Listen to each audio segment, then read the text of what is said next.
what you have experienced or gathered as the most complex part of the relationship between COO and CEO. Now, I understand that, building relationships is complex as it is, but at that level, can you share with us a tidbit of what you have found to be the most difficult part to maneuver within that relationship? It seems to be the communication, especially in the entrepreneurial CEO realm versus the more corporate CEO realm. So my niche is really always in the kind of 25 employees to maybe, 500 or 1,000 employees. When a company has more than 1,000 employees, it's really not as often an entrepreneurial CEO. So the DNA of that CEO can be very different. But in the entrepreneurial CEO, the founder-led CEO companies, most of those entrepreneurs are bipolar, or certainly on the spectrum for bipolar with the mania and the stress and depression. Many of them are very ADD. Many of them have tons and tons of ideas constantly. They're almost like perpetual motion machines. And their COOs have a very different personality profile. So we had all of our members of our COO Alliance do a Kolbe profile. And their Kolbe profile, which talks about how you initiate or start projects, say that they love to start projects by asking a lot of questions. So they're very high fact finders. Or they like to start and initiate projects by putting a playbook or an SOP or a checklist or a system in place before they start the projects. Most entrepreneurs like to start and plan later. We're winging it. We're shooting from the hip where we got the ideas and we'll figure it out as we go, which tends to drive their counterpart COO very crazy. So the hardest thing that I've noticed is how do you get those two types, that yin and yang, which is why I even made the logo on the cover of the book, the yin and yang logo. How do you get to understand the other person more? Because you can't change them. So the more you can understand them, the more the relationship will supercharge. So as an example, when I had a second in command working for me, and every time I had a great new idea, or in my mind, a great new idea for a project, she would start to ask me a lot of questions. And it used to piss me off. I used to think she was arguing with me and debating with me until we realized all she was doing was trying to understand my project more so that she could take it over and take it to completion without having to bother me again. So I realized the biggest gift I could give her was to say, do you have any more questions? And she'd go, yeah, I've got 3 more. And the biggest gift she could give me was to say, I love your idea. Let me ask you some questions to understand it more so I can take it off your plate. And then I was like, great, go ahead and ask some questions. But it was by understanding each other that was really powerful. I also had to teach her to come to me with the executive summary. I didn't need all of the data that she'd gathered. I only needed the very quick summary point. And then I would trust that if I needed more questions or more answers, I would ask her those and she would have them. And then she had to learn that from me as well. So that's what I think is probably the hardest part. Do you have any suggestions on if a CEO that just is not willing to put in that effort to read the book, to go to counseling? I've told my CEO, I'll do whatever you say is going to work for you, but let's work on our communication because we are what you just described, the yin and the yang, and it works really well when it's good. But when it's not, it's so frustrating to try to communicate and show, hey, I'm on your team. He just won't entertain reading the book, going to counseling, doing anything. So I would appeal to his sense of greed, appeal to his sense of need, that he needs this to work. And you're only telling him this and by the way, don't ever give him this feedback in front of other employees. This needs to be done in a very private one-on-one where he won't get his back against the wall.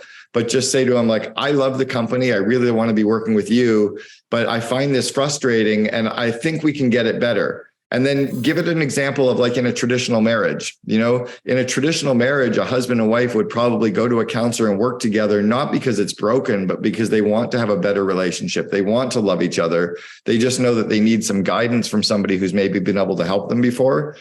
I have a woman who's actually a very high-powered marriage counselor to Wall Street executives who does calls with CEOs and COOs together to help them build a strong relationship as a couple. So you're on the right idea with getting some counseling.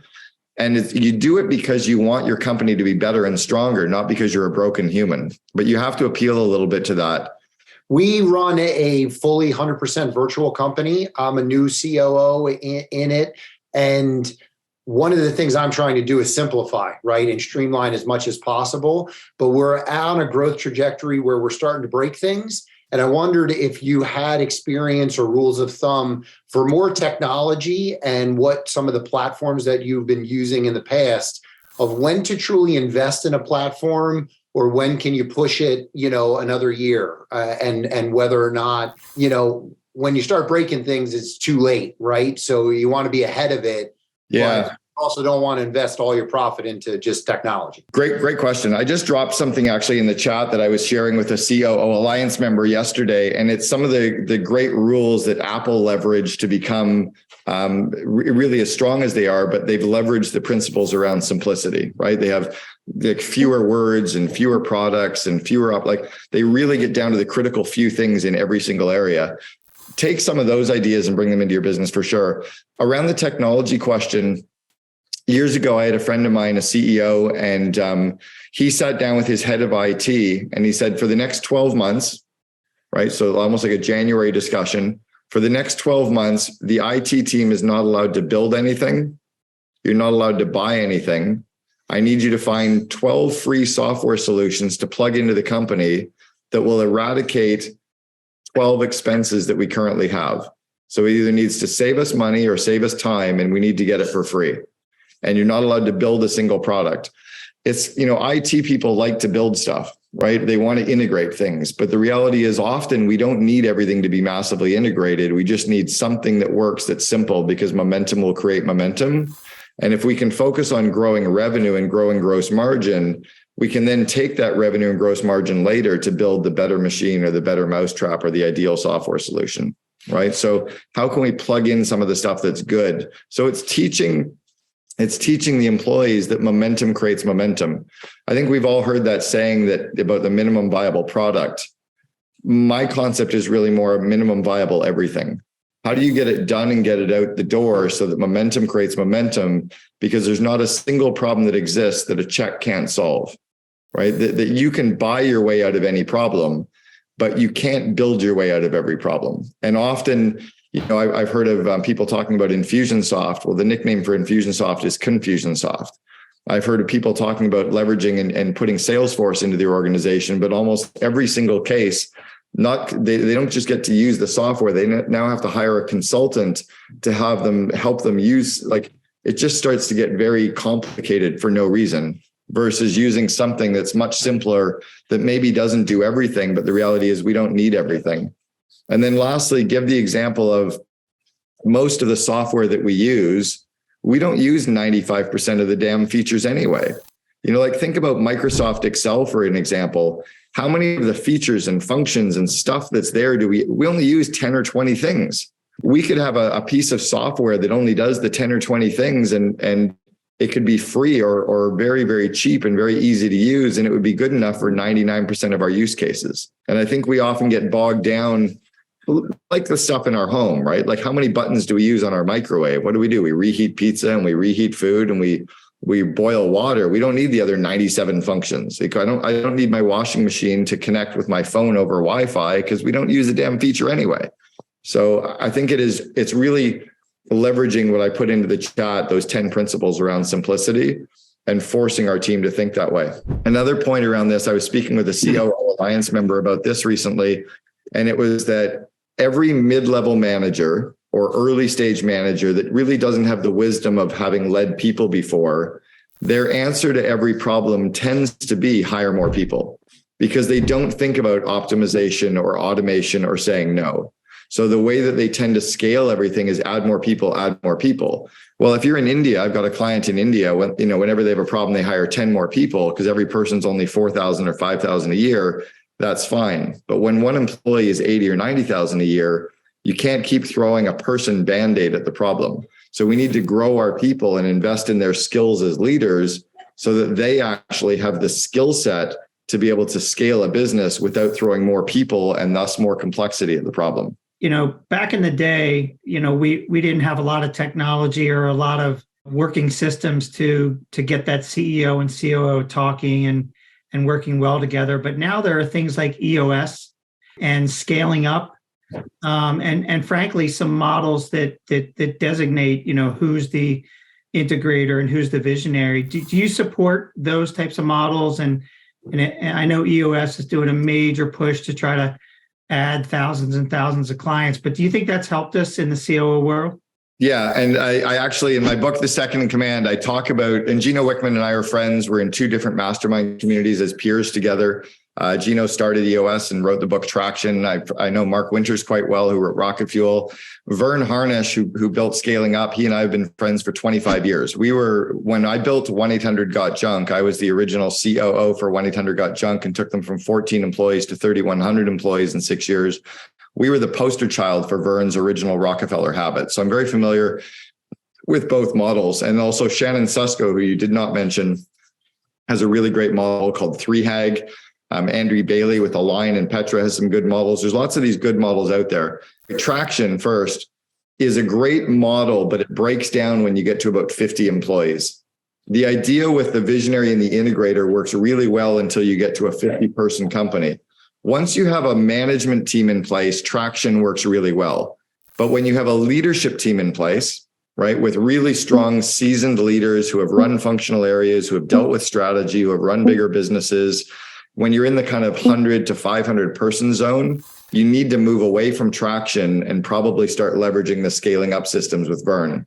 Vern's scaling up systems, though, require a real seasoned leadership team to run it. They're too complicated for the earlier stage businesses. I would say that most of our members in the COO Alliance leverage either Traction or Scaling Up or Shannon Susko's 3HAG Way systems. We're kind of system agnostic, but you need to have some systems in place and then recognize that we have to change or iterate the systems as we scale, right? When Vern Harnish launched the original daily huddle idea, his model was that every employee had to speak. Well, that was okay when we launched it at 1-800-GOT-JUNK 23 years ago. You know, we could have every person speak at huddle because we only had 20 of us showing up. But eventually we had 248 people showing up at daily huddle. We didn't have time for everybody to speak at daily huddle. You'll see how we ran our daily huddle, a very powerful system that we iterated and twisted a little bit. And I think what works really well with Traction is just use the system, follow the system. You don't tweak it, don't change it. But when you get to about 50 employees and you need to start changing it, that's when the model kind of breaks down. The other thing I've noticed for COOs or for the integrators with Traction, and I speak to this in the book, The Second in Command, Gino's model talks about the integrator being the tiebreaker for every decision in the company. And I vehemently disagree with that. The Second in Command's role is not to be the tiebreaker. It's to teach the management team to have good debate, to teach the management team to have good discourse, to teach the management team to throw all their ideas, and then to teach them to talk to each other and work together, to collaborate together, to, as a group, come up with consensus. You don't need one person who's saying, well, 3 disagree and 3 say this, so I'm going to say this. That only scales for so long before it starts to break down, right? You can't have a tiebreaker, but it works well when you're in a small entrepreneurial company where your managers don't necessarily have the skill set to be strategic and think. Those would be some of my thoughts around it. But otherwise, fantastic models. I told my sister, who had a 78-person company, that she was an idiot if she did not put Traction in place. So she went deep into it and then, scale. I love the models for sure. Thank you, Cameron. Very nice to meet you. Appreciate you doing this. I'm the COO for a private equity-backed security systems integration company. We're a national player, and we have a roll-up model. We put together the platform, and now we're starting to buy businesses, and I've done that in the past. Some of the issues or some of the challenges I have is that we're buying companies, and we're about a $200+ million organization, about 20 million in EBITDA, is that when we're buying other companies and rolling them in, how dynamic the organizational chart gets, right? And how personalities start to conflict, and also how you utilize the best out of the best people, right? So you're just smiling, so I'm sure you've been through that before. I'm just wondering how you target some of those challenges. So Chris, to your point, when we did acquisitions, and I started doing acquisitions back in 94 to 98, I did about 20 acquisitions for Boyd Auto Body and Gerber Auto Collision. I was a partner in the franchising group. It's now a $2 billion largest collision repair chain in the world. I was doing some of the acquisitions in the early stages. And what we learned was the first thing that you want to, when you do the acquisition, to integrate people on is make sure that they understand your core values and live them deeply, that they understand your core purpose and they mesh with it deeply. They understand your BHAG and they really buy into your vivid vision of where you're taking the company. It's also to really get them to understand your core of how you got to where you are, like understand your genesis story and all the trials and tribulations that got you, like really integrate at the core level first. And I think most companies go sideways where they try to get the new company that they're integrating to use all their software, or use all their processes, or do everything our way. That's not what it's about. What it's first about is, do we like each other? Do we know each other? Do we trust each other? Do we respect each other? And then it's starting to get rid of the toxic cultural cancers, the underperformers, the ones that don't already live all those core values. You start with that. In terms of brand integration, what I believe you do is you keep your current company brand. So the company that you're acquiring, let's say it's, Dustin Lockman Sales, and it'll be a division of, the COO Alliance. In the second year, it's equal. It's, Dustin Lockman Sales, a division of COO Alliance, and they're 50-50. And then at the third year, it's, the COO Alliance, Dustin's, like, you kind of move into the bigger brand, because it's like Shakespeare said, a rose by any other name would still smell as sweet. So it doesn't matter what we call everybody. Don't piss off all the old legacy employees there by changing their name right away. Right. Let's get them to like us and trust us and know us first.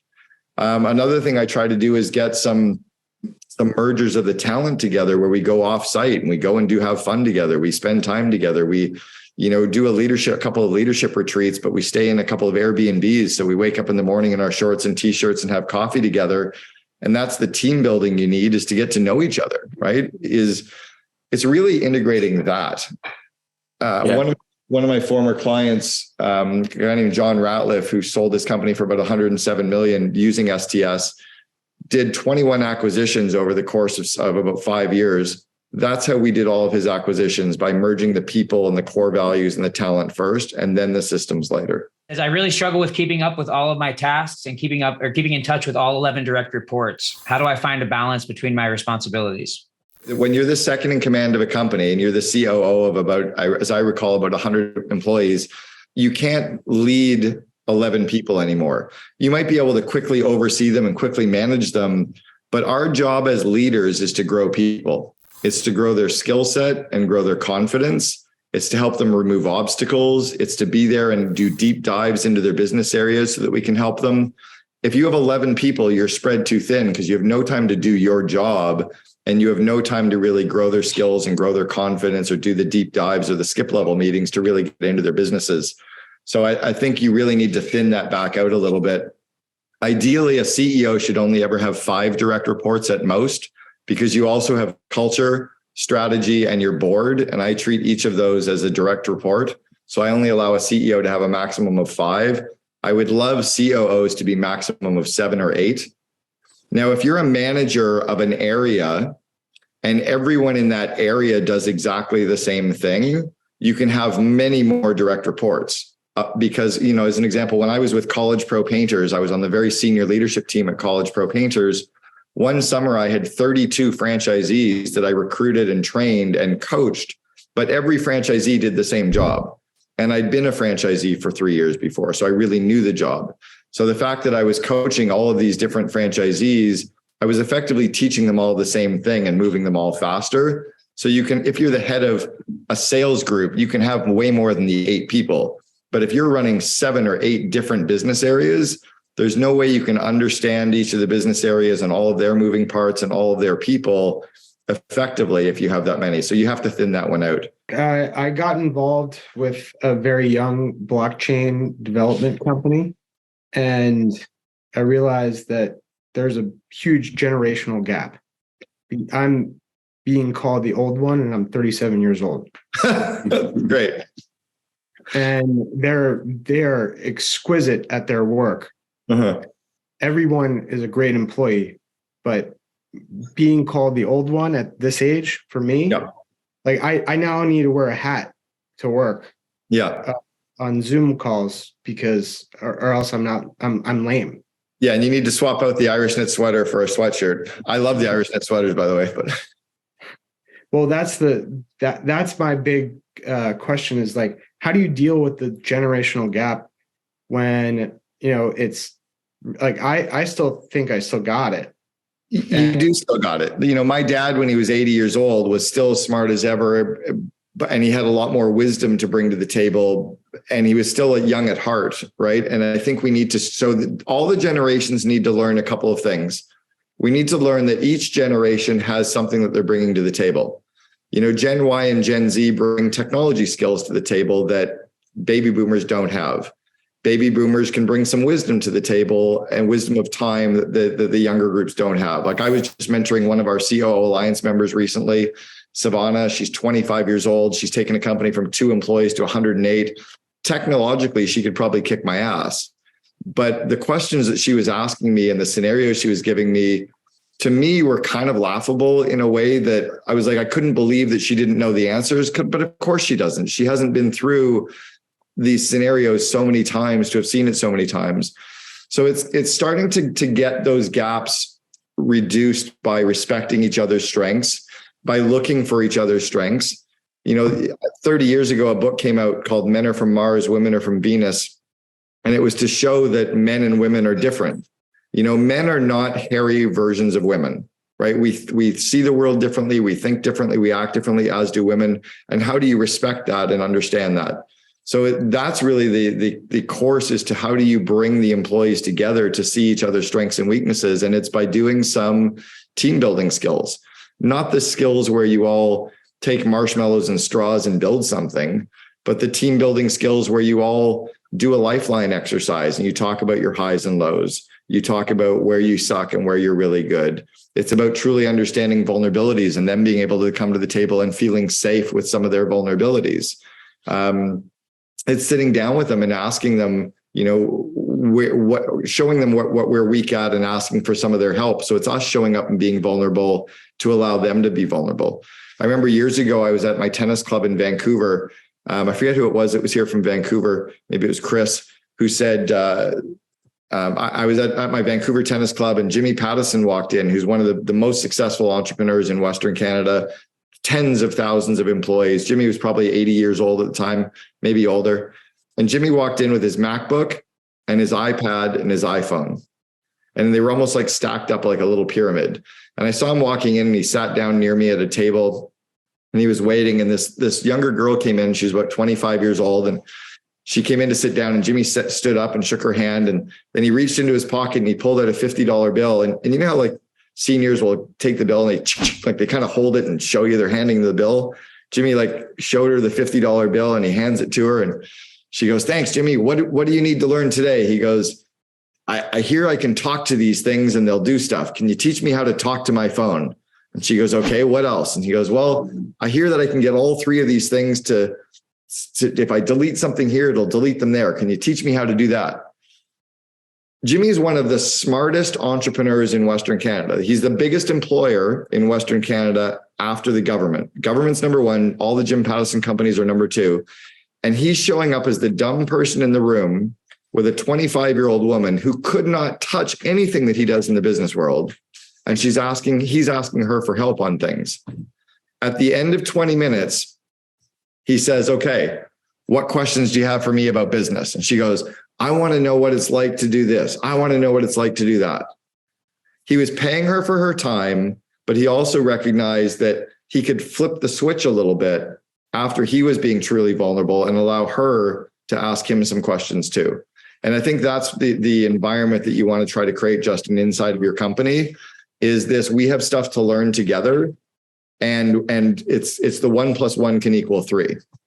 It's also starting to show them some of your relationships. Like I recently heard of a COO Alliance member. I was out with his CEO for dinner last night, and we were laughing. He goes, "I can't believe that my COO has just learned about Simon Sinek, with his Start With Why and his golden circle." And I was laughing with Dave. I'm like, Simon was on my board of advisors in 2004, 4 years before he wrote the book Start With Why, 5 years before he did his first TEDx talk that went viral. Simon flew out to Vancouver to meet Brian and I to be on our board. And if I tell this COO Alliance member this, it's going to blow his freaking mind that Simon used to sleep on my couch. Right? So sometimes you leverage a relationship or, a connection that you have with somebody that young, and they go, whoa, like I was an advisor. Sorry, not an advisor. I was a reference in the very first round of funding for Elon Musk and Kimball Musk in their first business, Zip2. When they only wanted to raise 600,000, they raised 3 million. They had one employee. Kimball Musk worked for me in 1993. So you tell that kind of a story to a 21-year-old, and all of a sudden their jaw drops and they go, "Whoa, teach me shit," right? But it's to also realize they have a lot of stuff they can teach us too. Like, I want to learn technology and these automations and hacks that Gen Y can teach me. I'm going to be starting a new president job in 2 weeks, and I've done it a few times, but what is the top 3 things to keep in mind when you're building a new relationship with a CEO, or frankly, taking over for her and handling the rest of the team? I think you have to go in your first 30 days with a notebook and a pen and walk around writing down notes, writing down ideas, writing down all the things you want to change, and don't change anything. Like, I want to fire Bob. Great. Why? Write down the notes, but don't do it. I think we should integrate this. Cool. Why do you think that? Write it down. We should buy this. Cool. Why do you think that? Write it down. For 30 days, observe and write down all of your hypotheses or all of your things that you think you need to do. In that first 30 days as well, go for lunch, for breakfast, for dinner, over Zoom meetings, whatever you can do to really get to know the other people, and not just their dog's name and their kid, their birthday, but who are they? What rocks their world? What's their bucket list? What are their passions, their insecurities, their fears? What are they really struggling with at home? Is it a parent relationship or a relationship with their spouse or money? And let them know where you struggle. Like, really build the human connection in the first 30 days with everybody. In the second 30 days, it's all about going back to your notebook and all of the ideas that you had and really probing around those ideas to see if you would change any of them. Like, would I still fire Bob based on what I know now? Would I really do that integration based on what I know now? And kind of test all of your own hypotheses to really stress test those to see if you would make any of those changes. And then in the last 30 days of the first 90-day program, that's when you can start to execute. But I would do the very easy to do things that are going to get you the small wins quickly so that the people can see, oh, we did something, we made that change, and we got a win. Resist anything that is the big, hairy integrations like ERPs, just like firing a negative person is a big win. Hiring a cool person is a good win. Making some change that makes life easier is a big win. Training some people on some stuff that helps them become faster is a big win. So anything that is low-hanging fruit, easy to do, and will pay dividends over time, I would do those in that third month. And that usually sets you up for good success. The second part of this is, how do you build a strong relationship and trust with the CEO? And that's behind the scenes, you guys becoming friends, behind the scenes, you guys building some commonalities, behind the scenes, going offsite and working, having date night, like really doing stuff together, getting to know each other is really important as well. Speaking off Justin's point and what you were mentioning about professional development and growing skill sets, I keep getting in this situation where I have, small, mid 20 million revenue max, pretty much these small, mid-sized businesses where they love cheap labor. So I am getting a lot of young, green employees, right? Yeah. So I'm wearing a lot of hats as it is in a company that size, but it is important to me to make sure that I'm retaining employees, but also really focusing on their professional development, because I didn't have that at their age. I had a boss that was like, do the job or I'll find someone who will. And we don't talk like that anymore. And we want to grow them, within the company. So I'm not sure in some of these scenarios where, I'm good at my job, right? But I don't know their job. So I have to professionally develop them. I don't have anyone above them helping me kind of create that plan. What's the best way to kind of go about helping them grow within their careers, which is not. It's to flip the org chart upside down, where the CEO is at the bottom, supporting the VPs and C-level, who are supporting the managers, who are supporting the employees, who are supporting the customers, almost like an inverted pyramid, and recognize that our job is to grow people. Every day, our job is to grow their skills and grow their confidence, almost like they're climbing up 2 ladders. And they've got their left hand and their left foot climbing up their skills ladder. And then right beside it, 1 foot away, they've got their right hand and right foot climbing up the confidence ladder. Imagine if you're climbing up 2 ladders. And you've got to grow their skills, which grows their confidence, which grows their skills, which grows their confidence, which grows their skills, right? You can teach them more, that grows their confidence. You cheering them on, it allows them to try a new skill. If you keep doing those things, you're going to actually grow the people. The second part of that, though, is to talent stack the organization and to recognize that hiring one A replaces three C's, right? We really have to, at some point, teach the organization and teach the company that, I've had an adage for years, if you pay peanuts, you get monkeys. You can't keep taking these people that are just, the adage of hire for attitude, train for skill worked in the 1980s, but now we need to hire for that right culture fit and the proven skill set both. And it's sometimes worth it to pay a bit more to get the right people and then put them in the right seats. Well, I think the problem I'm falling into is I have no problem working with green employees and teaching them how to be humans in the workforce, how that part works. But it's the part where it's specific. I worked with a bunch of architects and it's specific to their industry. So I'm finding myself doing independent research on what to do, to get to the next level and develop skill sets for them. It's more of an advice thing. I don't know what to tell them. This is what you do to move up in your career and within this business. So, because it's also set standard for us too. I would take a look at the link in that course that I shared, because at least for now, those skills are the strong executive functioning skills that transfer across almost every leader in every company, right? Time management, everybody needs to be better at, and most people have never been trained in. Handling conflict, delegation, project management, running effective meetings, doing job interviews, one-on-one coaching meetings, those are the soft skills that every manager needs to become effective in. And the inverse of that is, if you're an employee, you need to understand all these skills so you can lead up as well. Past that is to hire people that are more self-driven learners, right? Is to just change your recruiting. I even talk a little bit about that in the course as well. I want to ask about leveling up, especially I know a lot of people here are COOs. I am a operations manager. How do I get to the next step, level up to a director level, and then from a director level, say upwards? What I see is, as a person moves up in terms of their title, it's their roles and responsibilities are becoming larger. Their span of control in terms of people that they're leading and growing becomes larger. And that the level of strategy or strategic ideas they're bringing to the company becomes bigger. So years ago, to have a COO title or a CFO title or a CMO title or a CTO title, 20 years ago, you had to be a major person in a major company to get a C-level title. We've kind of had title inflation or deflation, I don't know what you would call it, where now if you're in a 20-person company, you've got a COO, you're probably not really a COO. You're probably a director of operations or maybe a VP of operations with a title that's a lot bigger than you. But what's interesting, we did a survey with different titles, and you'll see that as the titles increase, the compensation tends to increase, but it's usually because their roles and responsibilities are becoming more, their span of control is becoming more, and they're bringing more strategic thinking into the table.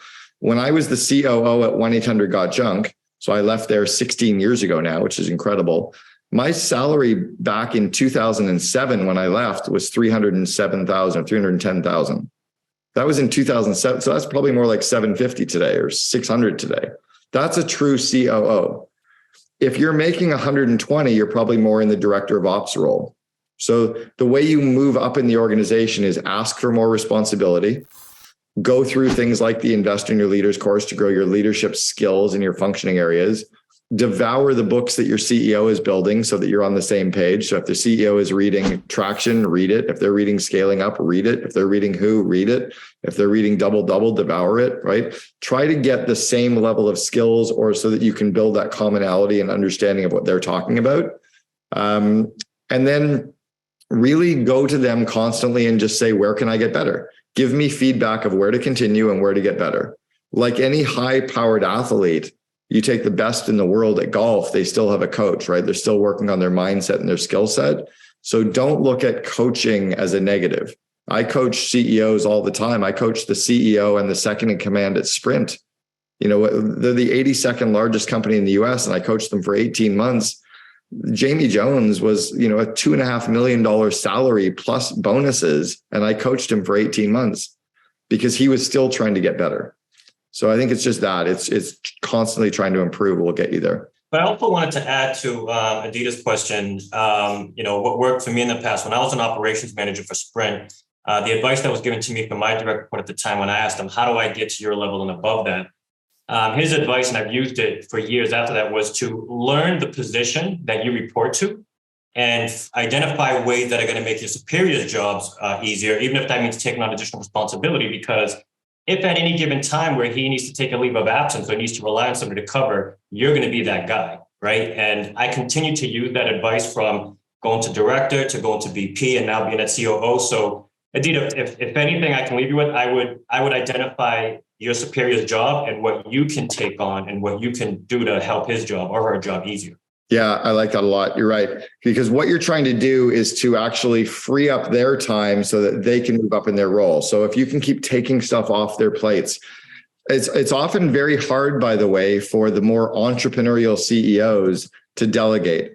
You know, as an example, if we start a company, we've been doing all the jobs, right? We did some of the bookkeeping early. We did sales, we did marketing, we did customer service. We did all the shit, not very well, but we did it all. So it's hard for us to often give that stuff up. I remember when I was the COO at 1-800-GOT-JUNK, and I used to put out a weekly newsletter to all of our franchisees. And we only had, between 12 and 20 franchisees when I was doing this. And it was all their numbers. I was kind of rating them against each other and showing them where they could improve and get better. And every week I would put out this newsletter, and the dashboard, there were mistakes and it didn't look great. And it was fine. It was way better than we ever had. But one of my employees one day said, "Do you mind if I do next week so that we don't keep rolling it out with mistakes?" And I'm like, "Sure, go for it." His first one was so much better than what I used to do. It was almost laughable. Like, it was formatted better. It looked better. It was cleaner. There were no mistakes.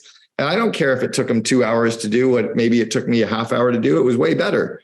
So yeah, if you keep turning to your boss and asking them to take stuff off their plates, that really does help elevate them, and thus it helps elevate you. You start making yourself indispensable in the organization too, because they see you as the go-to person to take more off their plates. For you, it's also good for you to try to delegate more to people as well, right? For any of us as leaders, we have to delegate more things to more people. The question I always bump into is, or the comment is, well, they're not good enough to do it. But your job is to coach them so that they are good enough to do it. Your job, that's why you go through the invest in your leaders and you get them to go through invest in your leaders, is so you become better at coaching. You become better at delegation. You become better at project management. You become better at your one-on-one coaching meetings. If you can learn those skills, you can delegate more to people. Your job should be to look at everything on your to-do list this week. Think about all the projects on your list and how many hours are each of the projects going to take. Add up the total hours, and then delegate 80% of those hours before you start working on a single project. Every week, you should delegate 80% of your stuff, and then spend a huge chunk of your week growing the people's skills and confidence so they can do it better, so that over time, you don't even have to delegate it, it just becomes their stuff. Yeah, thanks, Cameron. I've got a thought. So I've bounced back and forth. I actually am usually the number one. I've been the number one and number two. But I think I'm a better number one. And so typically I've hired chiefs of staffs and COOs. And I've always bounced it back, and it's always become a great debate with the board and, go all in on COO, but really what I'm sometimes looking for is a hybrid to do a little bit of admin, but also a lot of operational day-to-day, make sure stuff's getting done. I'm just curious your thoughts and philosophy on that. Here's my thoughts around it.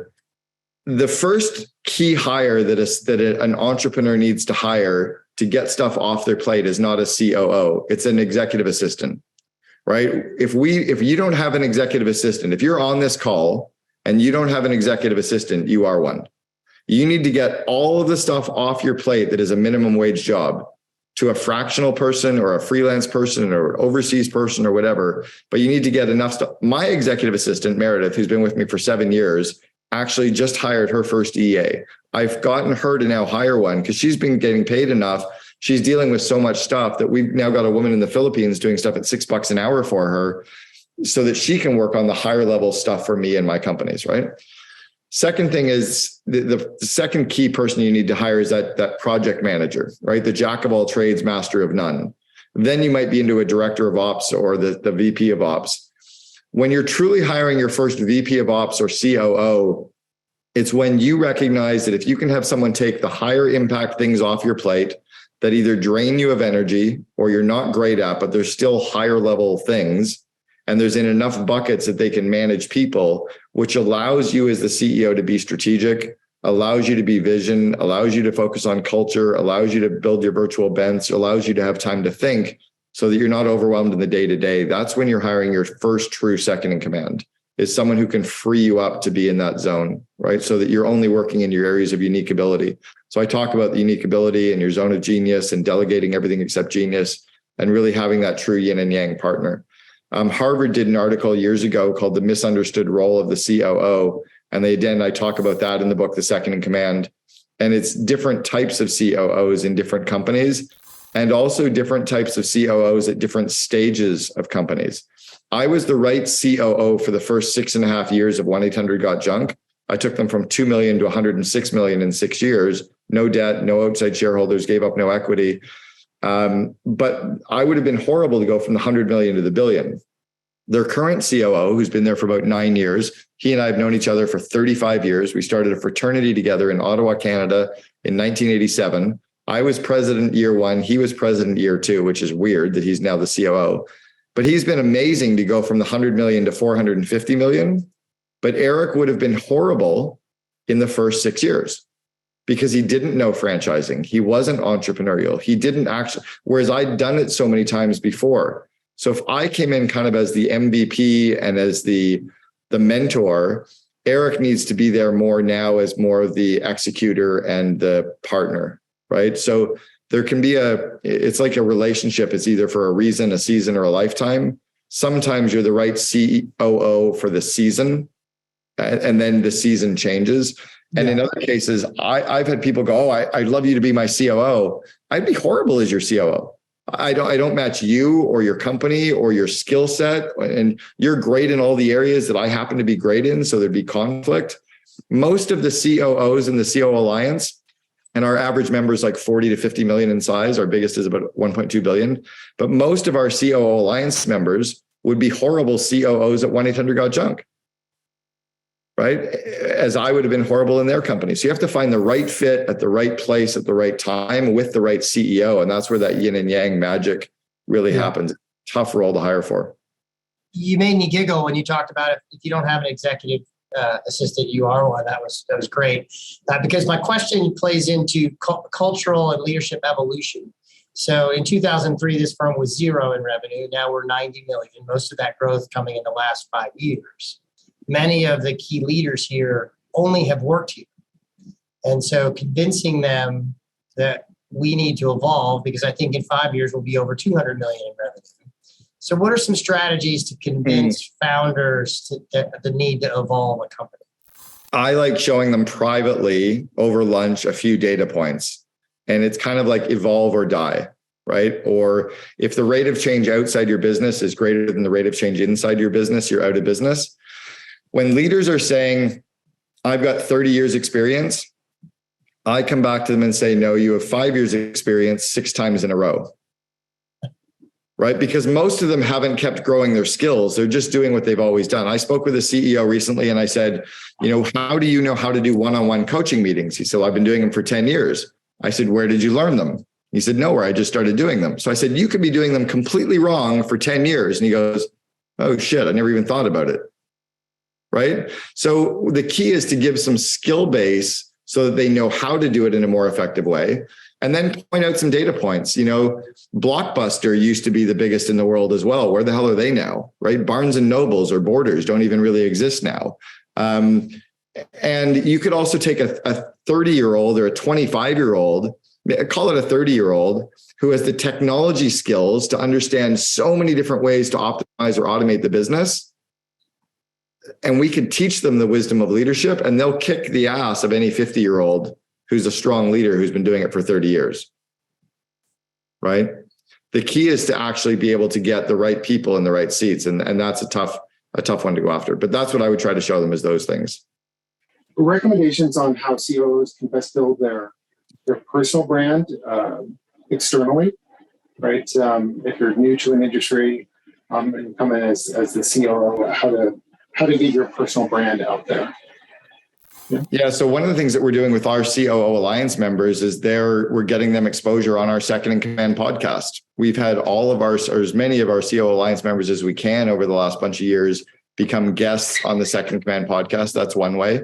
Another way is to do speaking events inside of industry events or customer-centric events where you can actually become kind of a thought leader for the organization.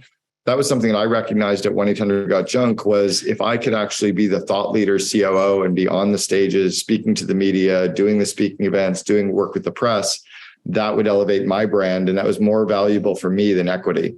It's why to this day, no one can name any of the other, sadly, can name any of the other 5 executives that built the company, but everyone knows my name related to the 1-800-GOT-JUNK. So that would be what I would try to do with some of those. You talked a lot about freeing up time for the COO to strategize and focus on company culture, etc. But what do you do if you find that you, as the COO, are actually the one primarily handling these responsibilities, and that it's not really necessarily an issue of time for the COO, but perhaps rather a lack of experience? So my belief is that the CEO should not be great at everything, and there should only be 3 or 4 things they're great at, and they should give up all the things that they're only average at or they suck at, and the COO should embrace that. I remember when we were building Gerber Auto Collision, my CEO partner said he hated working with the investment bankers, hated working with legal, hated working with the public markets. I'm like, well, you don't have to do that. He goes, yeah, I'm CEO. I'm like, get our CFO to do it. He loves it. Like the CEO, in some cases, love engineering. In some cases, they don't. Tobias Luque, most CEOs are outward facing, speaking to the media and marketing and PR. Tobias from Shopify almost never talks to the press. Harley Finkelstein, the COO, talks to the press, and Tobias focuses on the engineering and tech side of the business. So really focus on where you're great.